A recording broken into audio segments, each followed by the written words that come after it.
Okay, so this is a Drunkard Stance exercise.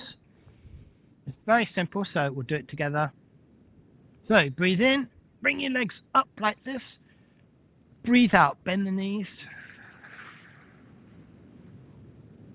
Breathe in, straighten the legs. Breathe out. And once again, breathe in, out, in,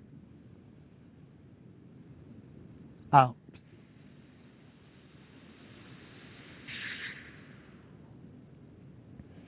Now for the extension, normal breathing, don't hold the position, feeling the muscle changes. So you're bringing your legs up, and then you put your hands on your knees, and then as you bend the knees, you resist with your hands,